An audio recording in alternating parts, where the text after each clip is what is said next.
Carly Bianco, ministro de Gobierno de la provincia de Buenos Aires, que ya está conectado para conversar con nosotros. Carly, ¿cómo te va? Te saludamos con Felicitas Bonavita. ¿Qué tal? ¿Qué tal? Buen día, ¿cómo están? Muy buen día. ¿Cómo estás vos? Muy bien, muy bien, muy bien. Muy contento. ¿Cómo fue el lanzamiento del Movimiento Derecho al Futuro? ¿Cómo lo viste? ¿Estuviste conversando con los diferentes participantes? Sí, en realidad es algo que se viene gestando, más allá de un lanzamiento formal, de un comunicado público, etcétera, es algo que se viene trabajando hace mucho tiempo con distintos sectores. Bueno, como decías vos hace un ratito, intendentes, organizaciones sociales, muchos sindicatos, legisladores, que desde hace un tiempo a la fecha empezaron a trabajar para, bueno, por un lado para fortalecer políticamente, ¿no? Darle apoyo político, darle sustento político, mayor aún al gobierno de la provincia de Buenos Aires, a las políticas que estamos llevando adelante en nuestra provincia y obviamente desde la llegada a Milei para tener un nuevo espacio político que sume a los que ya existen, que multiplique la fuerza que se está haciendo desde el peronismo en general, en contra de las políticas que está llevando adelante el gobierno nacional, como sabemos, políticas de hambre, de desindustrialización, de timba financiera, etcétera, lo que venimos denunciando todo este tiempo, y que bueno, ahora se canalizó en un espacio nuevo, que repito, viene a sumar y a multiplicar lo que ya se estaba haciendo, lo que estaban haciendo otras organizaciones, otros espacios, otros frentes políticos que están dentro del peronismo en particular y en el campo popular más en general. Es eso. Carly, hay una contradicción permanente con el gobierno nacional y sus apoyos territoriales, digamos. El gobierno nacional se vanagloria por haber frenado la obra pública. En algún momento la que era por entonces canciller Mondino decía que bueno que los vecinos se tenían que juntar para construir un puente, ver cómo resuelven las cosas sin el Estado. Ese es el discurso oficial. El gobierno nacional frenó la obra pública, es decir, desfinancia la obra pública, desfinancia la provincia de Buenos Aires. Y después hay aliados dentro de la provincia de Buenos Aires, pienso en Diego Valenzuela, el 3 de febrero, que le exige al gobernador Axel Kicillof más obra pública. Entonces, por un lado, aplauden que no haya ninguna obra pública en el país y por otro lado, le exigen al gobernador más obra pública. ¿Cómo lees esa contradicción? Sí, se llama contradicción, se llama confusión, realmente, porque hoy muchos sectores que eran, que todo este tiempo fueron de oposición, por ejemplo, al gobierno de la provincia de Buenos Aires, sectores vinculados con el PRO, como decís bien vos, algunos intendentes vinculados con el PRO, pero también de otros espacios que tienen esa confusión, que por un lado le reclaman, para ponerlo en un término más general, más allá de la obra pública, le reclaman más Estado al gobernador, más obra pública, más escuelas, más educación pública, más salud pública, más apoyo para las pymes, lo hacen públicamente, pero por otro lado muestran sus simpatías políticas de manera creciente y muy cercana, cada vez más cercana, digamos así, con Javier Milei. No sé, lo tienen que explicar ellos, porque la contradicción o la confusión la tienen ellos. Nosotros tenemos una cosa muy clara, inclusive te doy algunas cuestiones, si querés, más anecdóticas. Hemos ido con el gobernador, con Axel, a pueblos chiquitos del interior, inclusive algunos que no eran cabeceras de municipios del interior, pequeños pueblitos, en donde el intendente, inclusive intendentes radicales, nos decían, no, en este pueblito Milei sacó el 70% en el balotaje, el 75%.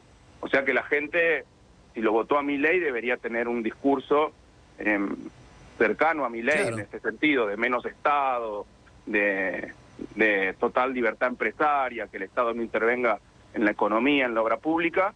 Y vos vas ahí, el gobernador llega ahí, un ministro llega ahí, y lo que le piden es que se necesita una nueva escuela, se necesita más equipamiento para el hospital, hay que repavimentar el camino de entrada al pueblo. Entonces vos decís, bueno, ¿cómo es esto?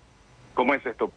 Gente que eventualmente, seguramente, mayoritariamente, pueblos que mayoritariamente votaron por una propuesta antiestado, por decirlo de alguna forma, cuando vos llegás te piden mayor participación del Estado provincial. Y bueno, me parece que es una discusión que tendremos que dar, tendremos que ser muy pacientes, muy pedagógicos en ese sentido, y explicar que cuando votan a Milei están destruyendo su propio pueblo. Porque además son lugares en donde, bueno, está bien, vos querés tener un discurso pro empresa, y bueno, listo, dejemos entrar a las grandes cadenas de clínicas privadas, de sanatorios privados, a las mejores escuelas privadas de la Argentina. El problema es que no van, no que alguien se los impida, lo dice muchas veces, lo dice el gobernador. Yo no tengo ningún problema si el sanatorio de Los Arcos y la Suizo-Argentina van a Tapalqué, a Deró, o a cualquier pueblo del interior. El problema es que no van porque no es negocio. No van, y aparte estamos comprobando con las rutas, ¿no? Y con las obras que se están reclamando que al privado no le importa. Si no es negocio no van, y lo único que queda, y hay que dar educación y si hay que dar salud, es que aparezca el Estado. Es decir, el Estado provincial, los hospitales públicos, las escuelas públicas, etcétera. O sea que, bueno, me parece que hay una confusión en ese sentido, y nuestro rol es explicarla muy claramente, en virtud de lo que viene además, porque este claramente es un proyecto político, el de Milei, ¿no? Un proyecto político, un modelo económico de muy corto plazo, muy cortoplacista. Muy cortoplacista. Carly, ¿qué va a pasar con el calendario electoral? Es la gran pregunta en la provincia de Buenos Aires. ¿Qué va a pasar con las PASO? ¿Habrá desdoblamiento? Mira, lo primero que hay que entender es que Milei, el gobierno nacional, destruyó el sistema electoral tal como lo conocíamos. Ya lo destruyó. Al incorporar la boleta única papel para las elecciones nacionales, que eso como mínimo nos obliga a tener en un mismo día, como mínimo, ¿no?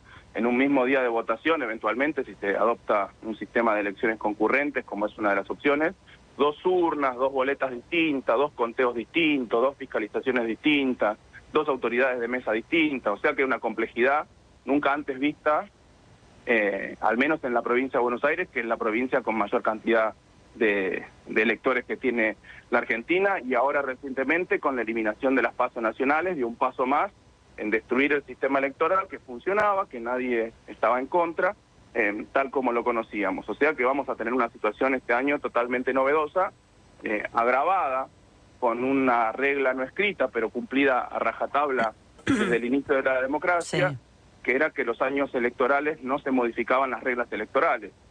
Cierto. Estamos en febrero, final de febrero, y se acaba de modificar las reglas electorales, y eso nos, aparte, no solo que se modificaron las reglas electorales nacionales, sino que nos plantean ahora, a finales de febrero, principio de marzo, una discusión que se tiene que dar en la provincia de Buenos Aires. O sea que el sistema electoral todavía no está claro, porque hay definiciones que se tienen que tomar ex ante, es decir, anticipadamente, al que el gobernador tome una decisión. Porque la verdad que ahora la discusión pasó a la legislatura de la provincia de Buenos Aires, si va a haber paso o no va a haber paso. Si uno analiza la forma en que votaron en distintos espacios las distintas fuerzas electorales, las pasos nacionales, y hace un poroteo simple, ¿no? Despejado, si uno espeja ese poroteo, parecería que si esas fuerzas son consistentes con lo que hicieron en otros lugares, se van a eliminar las pasos, pero no lo sabemos. Claro. No lo sabemos. Lo que estamos trabajando nosotros en solicitarle a los legisladores, a la legislatura, que de manera urgente se expida a este respecto, porque no es un resorte que tiene el gobernador. Eventualmente el gobernador, si se mantiene el sistema de las PASO provinciales, tiene que definir ahora sí una fecha para hacer esas PASO, y luego tiene que tomar una decisión respecto de las elecciones generales, y van a ser elecciones que se van a celebrar el mismo día, es decir, elecciones concurrentes, con la complejidad que va a tener esto, y que todo el mundo lo dice, o si se van a desdoblar las elecciones. Y si se desdobla, ¿qué sería mejor, antes o después? Porque está esa discusión, ¿no? Algunos dicen que sería mejor noviembre. Mira, por las características de cómo se llevan adelante las elecciones en la provincia de Buenos Aires, que la responsabilidad primaria la tiene la justicia, la Junta Electoral de la provincia de Buenos Aires, pero que siempre se trabaja en convenio con el Juzgado Federal número 1 con competencia electoral, que es el que además tiene que llevar adelante la elección nacional. Si se pasan después, es decir, tendríamos el 26 de octubre la elección de diputados nacionales por la provincia de Buenos Aires, y como máximo, no me acuerdo qué día cae domingo, pero como máximo ponele que el 10 de noviembre para hacer las elecciones provinciales. No dan los tiempos, se cruzan los cronogramas, se cruzan los procesos, por un lado de conteo de los votos de la elección anterior, el conteo definitivo, ¿no? con la organización de la nueva elección, o sea que casi que es imposible hacer una elección de manera posterior Bien. a la elección nacional. O sea que Claro. si se desdobla debería ser por cuestiones operativas, Antes. no hay otra posibilidad de que sean antes, con un tiempo prudencial, porque para que no se crucen los cronogramas electorales, para que aquellos que organizan directamente, que tienen la responsabilidad de organizar la elección, tengan los tiempos necesarios para llevarla, tendrían que ser con un tiempo prudencial hacia adelante, 1 mes y medio, 2 meses como mínimo antes. Bien. Carly, te vuelvo al tema de la obra pública. Lo solemos hablar en el programa con el ministro Catopodis. ¿Cuántos proyectos frenados hay en la provincia? Proyectos que requerían de fondos nacionales y que el gobierno de Milei frenó. Mira, son casi 1.970 y pico de obras públicas que se estaban ejecutando en la provincia de Buenos Aires. Algunas ejecutaba directamente el Ministerio de Obras Públicas de la Nación, otras eran financiadas por el Gobierno Nacional y ejecutadas por la provincia de Buenos Aires, otras eran financiadas por el Gobierno Nacional y ejecutadas de manera conjunta entre la provincia y municipios, y otras financiadas por el Gobierno Nacional y ejecutadas por los municipios directamente. Por eso te digo, son aproximadamente unas 1.000 obras con un monto actualizado superior a los 5 billones, a los 5 millones de pesos, y eso ha generado no solo un impacto muy negativo sobre la actividad de la construcción, que bueno, obviamente el año pasado fue la actividad que más sufrió, cayó un 30% en términos reales respecto del año anterior, sino que ha dejado parados los sueños y las necesidades de todos los bonaerenses, que obviamente necesitaban que se amplíe su hospital, que se mejoren sus escuelas, que se repavimenten las rutas por un tema obviamente de logística y de competitividad del transporte, pero también de seguridad vial. Bueno, muchísimas obras de distintos tipos, bueno, de aguas, de cloacas, etcétera, muchísimas obras totalmente necesarias. Ninguna obra estrafalaria, no estábamos haciendo pirámides en la provincia de Buenos Aires, estamos haciendo cuestiones de primera necesidad, necesidades básicas, de infraestructura social básica que tiene la gente, quedaron todas abandonadas. Obviamente el gobierno provincial ha continuado con todas sus obras, con las que veníamos haciendo, que son aproximadamente unas 1.000 obras más, que financiaba y ejecutaba el gobierno de la provincia de Buenos Aires, pero aquellas obras nacionales, obviamente, y máxima en un recorte muy fuerte que hizo de los fondos al gobierno nacional sobre la provincia, nosotros no nos podemos hacer cargo de todas esas obras. Eso Lo que estamos haciendo y que hicimos durante todo el año pasado es reclamar y seguir reclamándole al gobierno nacional que termine las obras públicas.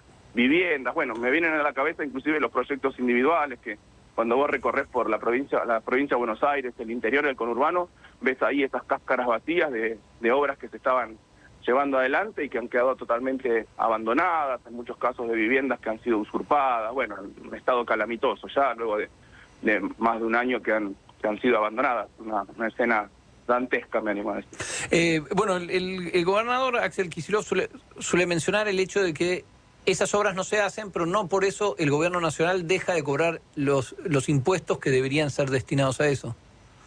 Sí, efectivamente, porque hay muchas de esas obras, por ejemplo, las obras de transporte de infraestructura vial, que eran financiadas con impuestos específicos sobre los combustibles. Efectivamente, el gobierno nacional continuó cobrando esos impuestos, tendría que afectar esos fondos directamente a la culminación de las obras, pero no lo ha hecho.